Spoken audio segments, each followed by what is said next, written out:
Hello friends, आप देख रहे हैं आपका चैनल शेयर बाजार विद आयुष। और दोस्तों, बात इस वीडियो में होगी बाजार की। आज बाजार में जो हमको गिरावट देखने को मिली है, जो फॉल देखने को मिला है, राइट, इसके पीछे का कारण क्या है, इसको दोस्तों इस वीडियो में समझेंगे, जानेंगे कि वो असल मुद्दा क्या था जिसके कारण हमारी तेज़ी पर ब्रेक लगा। फिर आज निफ्टी 24,000 के नीचे आपको जाता हुआ देखने को मिला है और यहाँ से क्या ये जो गिरावट है ये और बड़ी हो जाएगी, मतलब क्या जो डाउनफॉल है वो मार्केट्स में आपको और बढ़ता हुआ देखने को मिलेगा। इसके बारे में इस वीडियो में चर्चा होगी। तो वीडियो दोस्तों आप लोग देखिएगा पूरा, लेकिन उससे पहले अगर अभी तक आपने दोस्तों चैनल को सब्सक्राइब नहीं किया है और पहली बार विजिट किया है तो छोटा सा आपसे दरख्वास्त है कि आप लोग चैनल को सबसे पहले ज़रूर सब्सक्राइब कर लीजिएगा। तो चलिए शुरू करते हैं। तो दोस्तों, आज के दिन जैसे मैंने कहा, निफ्टी को अगर आप देखेंगे तो लगभग 278 पॉइंट्स की गिरावट के साथ बंद होता हुआ देखने को मिला है 23,824 पे। 23,824 पे जाकर दोस्तों निफ्टी की आज क्लोजिंग हमको आती हुई देखने को मिली है, जो 1.16% नीचे होती है।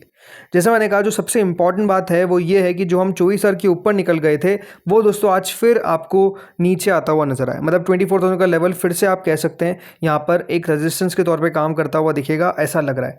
देखिए, आज की जो ओपनिंग हुई वही अपने आप में नीचे हुई 24,071 पे, फिर 24,135 तक दोस्तों निफ्टी गया। तो आप कह सकते हैं कि एक रिकवरी निफ्टी ने जरूर अटेम्प्ट की, बट वो रिकवरी दोस्तों फेल हो गई और निफ्टी का आज का दिन का लो है 23,784।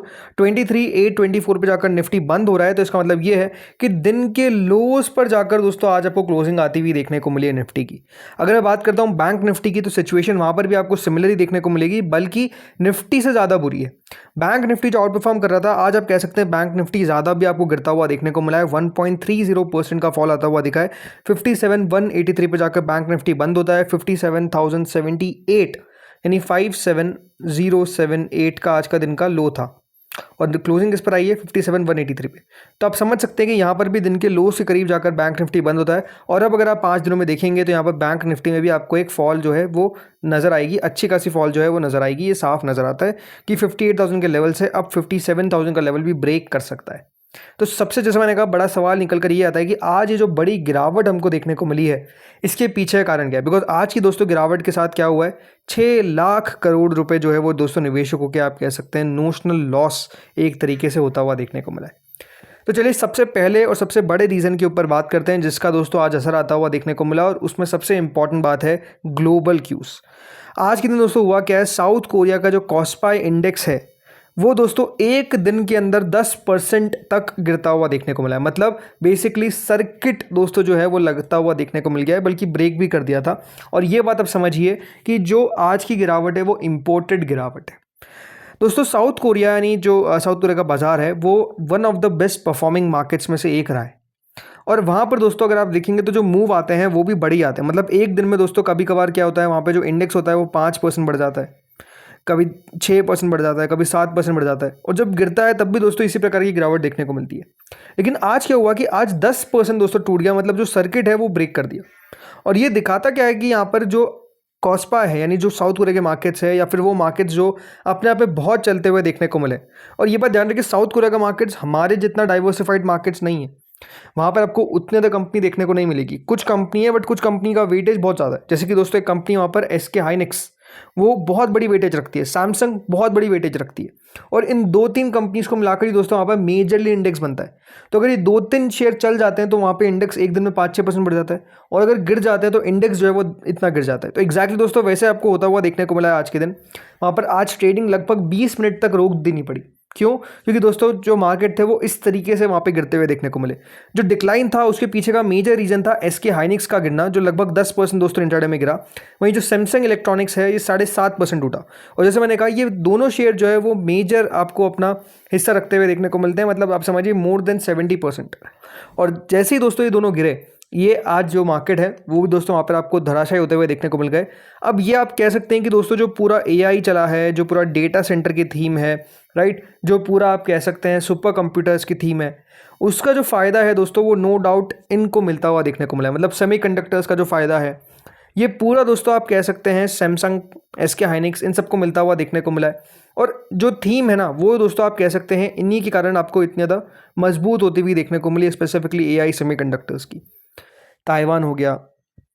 लेकिन अब हो क्या रहा है कि यहाँ पर भी दोस्तों जो वैल्यूएशंस है वो इतने स्ट्रेच हो चुके हैं, इतने बढ़ चुके हैं कि अब दोस्तों वो वैल्यूएशन को मार्केट जो है वो कह सकते हैं अब सलाम नहीं कर रहा है, गिरावट आ रही है। पूरा दोस्तों एशिया जो आज कह सकते हैं बास्केट था वो काफ़ी वीक था आज के दिन, क्योंकि आप देखिए आज के दिन हुआ क्या है, निकी जो है वो लगभग 3.46% गिरता हुआ देखने को मिला है, जो जापान का इंडेक्स है। शंघाई यानी जो चाइना का इंडेक्स है वो 1.37%, हांगकांग यानी हैंगसेंग लगभग 1.82% फॉल किया। बल्कि कॉस्पाई जैसे मैंने कहा लगभग देखिए 10% गिरता हुआ दिख गया और बंद हुआ है इतनी गिरावट के साथ। तो जो पूरा जैसे मैंने कहा दोस्तों, यहाँ पर आप पूरा पैक देखेंगे एशियन मार्केट्स का, तो सब में दोस्तों गिरावट देखने को मिली। ताइवान का मार्केट तो क्योंकि बंद था तो इसलिए आप कह सकते हैं वहाँ पर भी गिरावट नहीं है, वरना वहाँ पर भी बहुत बड़ी गिरावट आती। तो प्रॉब्लम क्या हुई, प्रॉब्लम क्लियरली दोस्तों आप कह सकते हैं ये एक सबसे बड़ी प्रॉब्लम जो है वो मार्केट में देखने को मिल रही है। अब मज़े की बात क्या है, मज़े की बात क्या मतलब हमारे लिए तो सज़ा ही एक तरीके का कि दोस्तों हमने ना सेमीकंडक्टर्स की रैली में कोई पार्टिसिपेशन दिया है, ना कोई एआई की रैली में पार्टिसिपेशन दिया है, लेकिन हमारे मार्केट जब दोस्तों यहाँ पर गिरते हैं ना तो पूरा पार्टिसिपेशन देते हैं। मतलब ये अगर दुनिया के बाजार में कुछ भी असर आपको आता हुआ देखने को मिले, सबसे पहले निफ्टी तैयार रहता है सलामी देने के लिए कि भैया मैं तो गिरूंगा। तब ना दोस्तों निफ्टी ने कोई पार्टिसिपेशन दिया है पूरी एआई रैली के अंदर, हम तो सबसे ज़्यादा खराब बाजारों में से गिने गए। बट जब भी गिरावट होती है तो दोस्तों हमारे बाजार सबसे आगे रहते हैं गिरने में। तो आप समझ सकते हैं कि ये प्रॉब्लम है। बट हाँ, एक और आप कह सकते हैं खबर आई है जो थोड़ा सा नेगेटिव है, और अब वो नेगेटिव खबर क्या है, वो ये नेगेटिव खबर है कि दोस्तों बैंक ऑफ अमेरिका कहता है कि 3 रेट हाइक आपको 2026 में देखने को मिल सकती है। मतलब उनका मानना है कि लगभग 75 बेसिस पॉइंट्स जो है वो यहाँ पर फेड की तरफ से इंटरेस्ट रेट्स को बढ़ाया जा सकता है। जो बैंक है वो प्रोजेक्ट कर रहा है कि 75 बेसिस पॉइंट यहाँ पर बढ़ाया जाएगा across September, October and December meeting. यानी उनका मानना है कि जो अभी आपको बेंचमार्क देखने को मिल रहा है 4.25 से 4.5% का, ये अब रहता हुआ देखने को नहीं मिलेगा, बल्कि इंटरेस्ट रेट्स जो है वो बढ़ते हुए देखने को मिलेंगे। यानी एक रिवर्सल देखने को मिलेगा।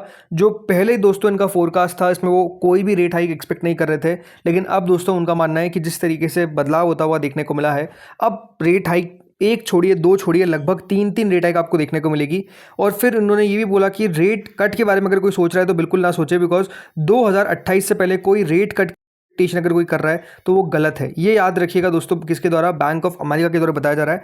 बल्कि 75 बेसिस पॉइंट तो उनका मानना है कि बढ़ेगा ही बढ़ेगा। बट यहाँ पर आप मान के चलिए जो रेट कट है वो 2028 से पहले कोई भी ना सोचे कि 2028 से पहले आपको इंटरेस्ट रेट्स कट होते हुए देखने को मिलेंगे। तो ये भी दोस्तों याद रखिएगा, मार्केट्स के लिए थोड़ा सा नेगेटिव हो जाता है जब भी इस प्रकार की खबर आती है। वैसे इन्फ्लेशन कोई बहुत बड़ी दिक्कत नहीं होती है शेयर बाजार के लिए, आपको कहूँ मैं, बट हमेशा का ध्यान रखिए ऐसी खबरों पर रिएक्शन आपको नेगेटिव ही आता हुआ देखने को मिलता है। तो ये भी एक प्रॉब्लम है कि हाँ, इस प्रकार की खबरें अब आती हुई देखने को मिल रही है। इसके अलावा अगर हम बात करते हैं कच्चे तेल को लेकर, तो कच्चा तेल ओवरऑल उतना ज़्यादा भी अगर आप देखेंगे तो परेशान करता हुआ देखने को नहीं मिल रहा है। कच्चा तेल अभी देखिए करेंटली ब्रेंट है $77.69 पे, 73.69 पे WTI क्रूड आपको कारोबार करता हुआ देखने को मिल रहा है। तो यहाँ पर भी आपको उस प्रकार का कोई फॉल मतलब बड़ी तेज़ी देखने को नहीं मिल रही है, बड़ा फॉल भी देखने को नहीं मिल रहा है। बट $80 के नीचे जो अपने आप में ठीक है, मार्केट्स को उतना कोई असर नहीं पड़ रहा है। बट ज़्यादा असर इससे पड़ रहा है कि दोस्तों जो स्पेसिफिकली अब एआई के कारण गिरावट देखने को मिल रही है, सेमीकंडक्टर्स के कारण गिरावट देखने को मिल रही है। जैसे आप देखिए कल के दिन नेस्डैक जो है वो 1.32% गिरा, और आज जिस प्रकार का फॉल आपको देखने को मिला है साउथ कोरिया के बाजार में, बहुत ज़्यादा चांसेस है कि दोस्तों आज के दिन भी नेस्डैक के अंदर आपको बड़ी गिरावट देखने को मिलेगी।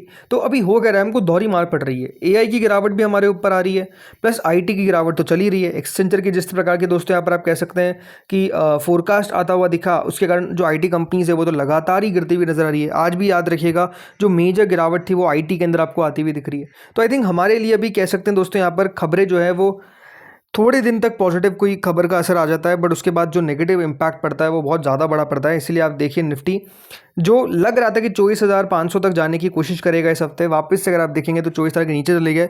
तो अब इसके लिए ज़रूरी है कि 24,000 के ऊपर जाए, तब जाकर दोस्तों कुछ तेज़ी बन पाती है। अगर मैं बात करता हूँ आज एडवांस डिक्लाइन रेशियो का, तो दोस्तों आप देखिए 2280 शेयर ऐसे थे जो डिक्लाइन के तौर पर आपको देखने को मिले, और 1000 शेयर बढ़त के तौर पर। मतलब ऑलमोस्ट रेशियो जो था वो 1:2 का था कि अगर एक शेयर कोई बढ़ रहा है तो 2 शेयर दोस्तों के सामने हमको गिरते हुए देखने को मिल रहे हैं। तो मार्केट की ब्रेथ आज नो डाउट डिक्लाइंस के फेवर में थी, यानी गिरने वालों के फेवर में आपको ज़्यादा देखने को मिली है। और प्रॉब्लम जैसे मैंने कहा जो मेजरली है वो ऐसा नहीं कि कोई हमारे ऊपर आती हुई देखने को मिल रही है खबरें, नहीं, ज़्यादातर खबरें जो है वो आपको नेगेटिव आती हुई देखने को मिल रही है बाहर से, और उसका इम्पैक्ट जो है वो हमारे मार्केट्स में देखने को मिल रहा है। हाँ, मानसून को लेकर भी थोड़ी बहुत बातें हैं, बट अगेन जैसे मैंने कहा जो आज की गिरावट आई है उसमें जो महत्वपूर्ण हिस्सा है वो दोस्तों सेमीकंडक्टर्स की जो रैली आपको होती हुई देखने को मिली, शानदार एआई की जो रैली होती हुई देखने को मिली है, उसका इम्पैक्ट जो है वो क्लियरली आपको निफ्टी पे आता हुआ नजर आया। कल के लिए important levels to watch out for है 23,750, बहुत क्रूशल होगा कि अगर इसके नीचे चला गया निफ्टी तो नो डाउट फिर से वो जो हम एक रेंज तोड़ कर आए थे ना, वो रेंज में दोस्तों फिर हम फंस ना जाए, ये एक सबसे बड़ी डर है। जो रेंज के अंदर हमने काफ़ी समय बिताया, वो रेंज हमने ब्रेक करने की कोशिश करी, बट अभी भी आप कह सकते हैं कि वो रेंज उस प्रकार से ब्रेक हो नहीं पा रही है। थोड़ी सी तेज़ी में दोस्तों निफ्टी जो है वो फिसल जाता है और एग्जैक्टली यहाँ पर आपको उसी प्रकार का मोमेंटम जो है वो बनता हुआ दिख रहा है, which is on negative side.